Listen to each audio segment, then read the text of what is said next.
ملت عشق از همه دینها جداست، عاشقان را ملت و مذهب خداست.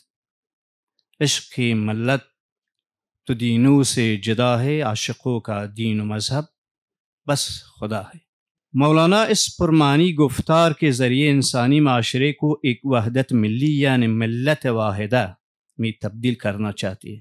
یقیناً مولانا ایک ایسے زمانے میں زندہ تھے جب ان کا آبائی شہر بلخ چنگیز کے خونخوار حملہ آوروں کے ہاتھوں راکھ میں بدل چکا تھا۔ مولانا کے زمانے کی تاریخ انسان نما درندوں کے ظلم و ستم کی گواہ ہے۔ اسی دکھ اور جستجو میں مولانا چراغ بدست شہر بھر میں انسان کی تلاش میں نکلتے ہیں اور فرماتے ہیں: دی شیخ با چراغ ہمی گشت گرد شهر، کز دی و دد ملولم و انسانم آرزوست۔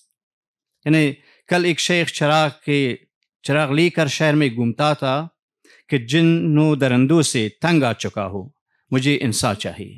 اسی طرح حضرت حق باہو جو ایک عظیم صوفی و پیر طریقت تھے، اپنے مرودے کو بھی تعلیم دیتے ہیں کہ صرف حق کو تلاش کرو اور ہمیشہ حقیقت کے پیچھے رہو۔ وہ فرماتے: هو الهو هو الحق ہو، ندانم غیر الا ہو، هو الهو هو الحق ہو، نخوانم غیر الا ہو۔ یہ اشعار معرفت، توحید اور خالص عرفانی توجہ کے مظہر ہے جو ہمیں دنیا کے فریب سے نکال کر سچائی اور روحانی بیداری کی طرف بلاتے ہیں۔ اسلامی عرفان و تصوف کی تاریخ آج بھی اپنی ان پیشواؤں کے ناموں کو یاد رکھتے ہیں جنہوں نے راہ حق میں سر دے دیا، جیسے حسین بن منصور حلاج، شیخ شہاب الدین سہروردی، شیخ اشراق اور بے شمار دیگر اہل دل جنہوں نے اپنی جان کو سچائی کی راہ میں قربان کر دیا۔ ایک اہم نکتہ جس کی طرف میں یہاں توجہ دلانا چاہتا ہوں وہ یہ ہے کہ عرفان و تصوف کو گوشہ نشینی اور انزوا پسندی کا مذہب سمجھنا ایک بڑی غلط فہمی ہے۔ ہمیں شمس تبریزی کا وہ مشہور قول یاد رکھنا چاہیے جس میں صوفیانہ خلوت کی تعریف یوں کرتے ہیں: خلوت تنہائی میں نہیں بلکہ لوگوں کے بیچ میں حاصل کی جاتی ہے۔ شمس کی ایک تعریف صوفی و عارف کو سماج، معاشرے اور انسانوں کے درمیان رہنے کی دعوت دیتے ہیں، کیونکہ عارف وہی ہے جو دوسروں کے دکھ میں بے پرواہ نہ ہو، جیسا کہ شیخ سعدی فرماتے ہیں: دوسروں کی تکلیف سے بے خبر نہ رہے۔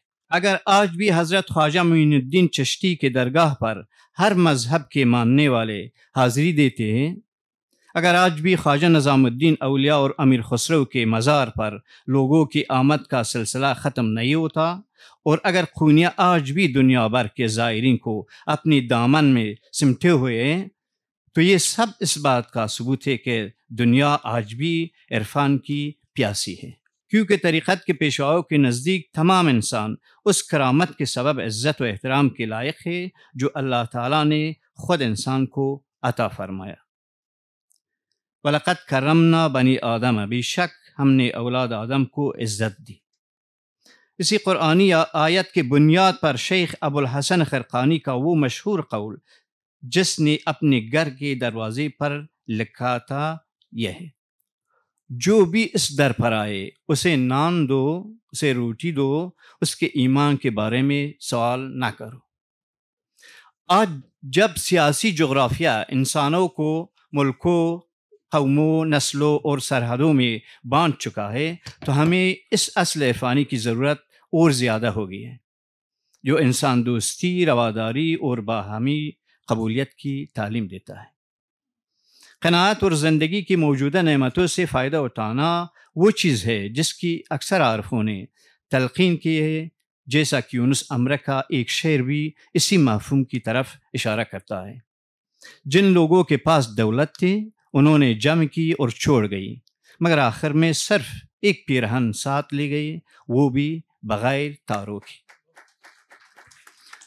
آج کا انسان جو خود سے جدا ہو چکا ہے اسے بازگشت بخیشتن یعنی اپنی اصل کی طرف لوٹنے کی سخت ضرورت ہے، جیسا کہ علامہ اقبال فرماتے ہیں: خودی میں گم ہے خدائی تلاش کر غافل، خودی میں گم ہے خدائی تلاش کر غافل، یہی ہے تیرے لیے اب صلاح کار کی راہ۔ میں نے گزشتہ چند برسوں کے دوران کلیات اردو اقبال کا منظوم فارسی ترجمہ مکمل کیا ہے، جو حال ہی میں اکیڈمی ادبیات پاکستان کی توسط زیور طب سے آراستہ ہوا، اور اسی کلیات کے رونمائی کی تقریب آج شام منعقد ہو رہی ہے۔